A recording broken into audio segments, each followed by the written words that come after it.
Hello and welcome to Hearts of Iron 4. I am Lord Forwind, here with a guide on how to do I Swear I'm Not a Byzantophile. It's a new achievement from Waking the Tiger, and you have to do it as Greece. So here we go. First off, have to pick Greece. Second of all, really your choice picking historical AI focuses or not. I tend to find picking historical AI focuses is usually the better choice, seeing as it gives you at least 2 years before Germany starts taking over Austria and Czechoslovakia. Um, but on the other hand, if you don't take historical AI focuses, there's a chance, France might go communistic, the UK might not guarantee the Balkan nations, etc., etc., etc. On the other hand, I've seen Yugoslavia join the Comintern like 2 years into the game, along with the Kingdom of Romania. So, your choice. This will assume you've taken historical AI focuses. So, if we jump into the game as Greece, there are quite a few moves that have to be made immediately, and there's a pretty strict national focus idea tree thing you have to stay with in order to get off to the best start I have found possible. Obviously, since Greece starts as a non-aligned power, one has a bit of a difficulty in the way it goes. First off, you want to pull up all your troops, put them under your nice little general here, Marcos Drakos, who you will want to promote as soon as you have enough command power. Make him a field marshal. There's no reason to leave him as a general. I mean, I guess you could, but field marshals get better abilities. Next, you want to start your research. Ideally, you want to take actually not weapon support. You want to do land doctrine, grand battle plan, or mobile warfare. I tend to take grand battle plan because you don't have tanks or armor early on. But pure firepower, and you don't have enough factories, and mass assault is totally useless where you'll be fighting. So you want to also snag production tools and probably electronic mechanical engineering. Next things to do are to take your civilian factories and pretty much build military factories wherever as much as possible. Obviously, you'll be getting more as you go down the industrial tree, the ability to research it. Next, devote all your free military factories towards infantry equipment. In fact, get rid of your support equipment tree and put it all towards infantry equipment. Support equipment you won't need early on. In fact, I didn't need it until I was pretty much in full World War II, and even then it was rather optional, just because of the terrain you're fighting in Greece. You don't need artillery. In fact, you don't even know what artillery is, which is kind of hilarious at this point.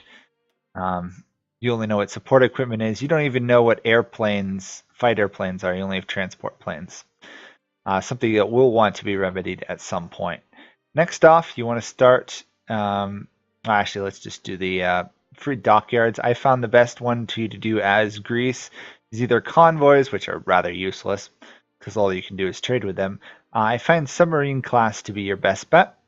Merge your fleet together. Whoops, there we go. Put a new naval commander in charge. Assign them to patrol the Eastern Mediterranean because that guards pretty much your entire border. Once you expand, this Adriatic Sea will be dealt with. Next thing, national focus. You want to start political effort. And then the next step you want to do is once you're done political effort, you want to do collectivist ethos. You'll also, at that point, you want to save political power. You don't really want to spend it if possible. Once you get political effort, you want to get a fascist demagogue, get the daily fascism support. And then once you finish collectivist ethos, you will go straight for nationalism, followed by militarism, followed by military youth, upon which you jump over to do industrial effort. And then it's rather your choice between civilian factories or military factories. I tend to find military factories are more useful, so armament effort 1, 2, and 3, followed by the construction efforts, moving down, getting infrastructure, then snagging construction effort 3, infrastructure effort 2, and then extra research, followed by jumping over into your army tree. And pretty much at that point, you can do rather whatever you want. In fact, if you're really bored, naval effort here is pretty good because it gives you 3 more naval dockyards in the Aegean Islands. Problem being is you don't really have the resources to build a fleet, seeing as you're completely lacking in oil and you're rather low on the front of steel. Once you're doing that, once you switch to fascism, which by the way is going to take a couple years, I advise you go, once you get nationalism focus, you wait as long as possible to flip over. There'll be a new area here that will pop up, which essentially allows you to either prepare for civil war or open up civil dialogue. You want to go for the open up civil dialogue, and then wait a while until you can do, I think it's like undermine the government or something, and that will immediately give you 10% popularity, take 10% away from the unaligned. So wait to do that till you're over 40%, because at 40% your rate of growth slows down. Once you do that, if you have 100 political power, you can do a referendum. If you've got more than 50% support, you will win the referendum and turn into a fascist nation. This is one reason you're going to want to save pretty much as much political power as possible, other than hiring a fascist demagogue. And if you're up for it, the next best one to pick early on is a theorist, military theorist, because you're going to want to research as much of the Grand Vandal Plan doctrine as possible. Specifically, you'll want to go down to the assault tree and try and get, mainly because you want to get as much max planning as possible. And seeing as the terrain over here is rather rough, max planning is your best bet. And once you've turned to fascist, you'll spend your remaining political power justifying a war goal. Now, this is rather your choice what you want to justify. I find the best to just justify on like Sofia here. Leave it alone. You want to go for Bulgaria first. You don't have military might to take on either Turkey, although you will because your factories, your growth will outpace them easily, or Yugoslavia yet. Yugoslavia is rather tricky. If you're good at the game, you could probably take on Yugoslavia first, but I'm not that wonderful at the game. Plus, it takes a little bit longer, and roughly by the time you manage to get a war goal justified on Bulgaria, the United Kingdom will guarantee Bulgaria, Yugoslavia, and usually Turkey. Sometimes, if you're lucky, you'll manage to start the war with Bulgaria on your own first. And since you've been well prepared this whole time by, building a front line on their border, then drawing an offensive line, and if you're into it, you can do spearhead, try and break their lines. You're going to break through their lines on this point first, so you're going to probably sweep around here and then go for Sofia. Varna is not key, but you do have to take pretty much all three of their cities for them to fall. Sometimes the Allies will join. If UK has guaranteed Bulgaria, the first thing you need to do is run to the German Reich and ask to join faction. Once you join the faction, you can pretty freely declare war on Bulgaria and call them to help you, and they will pretty much distract the UK. If they do manage to guarantee Bulgaria or Yugoslavia before you can attack them, it's actually, I would advise you wait a while. Once the Germans annex Austria, you'll know things are really kicking off, at which point starting the war is usually safe. Another good tactic to do is once you've built up usually just 24 troops, is to take your garrison tool and put your troops in garrison mode. It actually works really well for defending the Greek areas, and it will pretty much shift all your troops all over the map. But suffice to say, it will position them in rather defensive positions. The Aegean Islands specifically, it will defend, which is nice because they tend to fall really easily to the British, and they will also defend Crete. They'll place troops in all your ports, airports, and stuff, so even if the British do invade, they're cut off from troops. Plus, I found that usually Italy will send you volunteers, which are more than enough to take out any Allied landings. Or the Germans will send you volunteers if, for example, you're not in a faction with them. Another first thing to do is get a non-aggression pact with Hungary here. Not for any particular reason, but it just tends to keep them happy with you. At some point, the Allies and you will go to war, at which point you want to invade Yugoslavia and Bulgaria.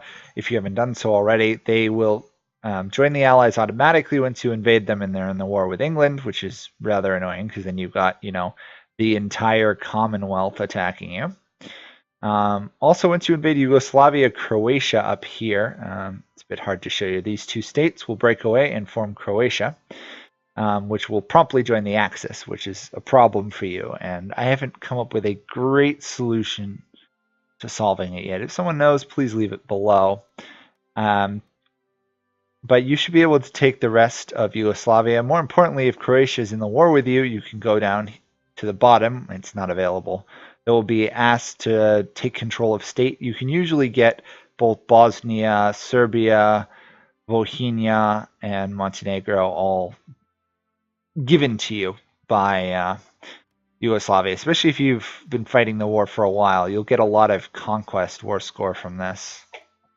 At which point you also want to, as soon as you have the political power and they're already fabricating claims of both Bulgaria and Yugoslavia, is fabricate or justify war goal on Turkey and build up your forces for it. Turkey is rather difficult to kill, but if you've got either Italy or the Germans in a faction with you, you've got a pretty good shot of doing it. They will, of course, join the Allies, which is annoying, but you should still be able to overrun them fairly easily. Planning, once you've got all the planning, it's really easy to break through their lines. Obviously, the mountains are a little bit more difficult than one would think to deal with, but if you've got a strong enough navy, you can blockade their straits in Istanbul to some degree, or even sneak a landing past them.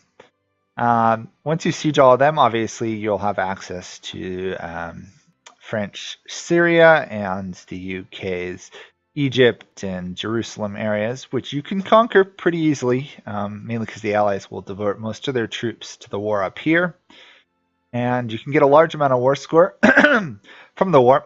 Thus, when it ends, if it ever ends, I've never really seen Germany ever conquer the UK consistently, you can demand most of this land in the peace deal. Obviously, at some point, the Germans will invade the Soviet Union, which is very frustrating. But there is the possibility you can refuse coming to their aid. I don't know exactly if that kicks you from your faction or what goes on there. But with your help, having controlled this area, a lot of the times the Germans will still kill the Soviets anyway, which puts that war done. And then it's just a matter of sieging the UK, left alone long enough. Germany will do it. Plus, with you controlling this whole area, you'll be a major power capable of building up your own naval forces and stuff to put a dent in it. But it really comes down to how good you are as a player.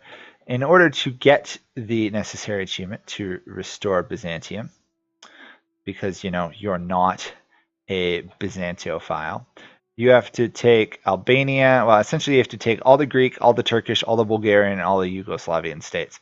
Annoyingly, that seems to include Croatia, which means at some point you're going to have to either kill them or find a way to kick them out of the faction or change ideologies or whatever. If you're lucky, when they emerge, they get killed by Yugoslavia, but I've never had that sort of luck in my trial runs, but it could be quite possible to do. Other than that, it's really a matter of luck, but as usual, the Axis powers are really strong. You can use them to win the war and conquer lots of the land, even though you personally have to do a lot of the conquering yourself. So that is a brief guide on how to play Greece. Obviously, once you get going, you'll have lots of factories. You can do whatever you want. That's pretty much it. If you really feel worried about a British invasion, putting coastal forts on your Greek islands and borders, then stationing one troop in them is usually enough to stop any landings.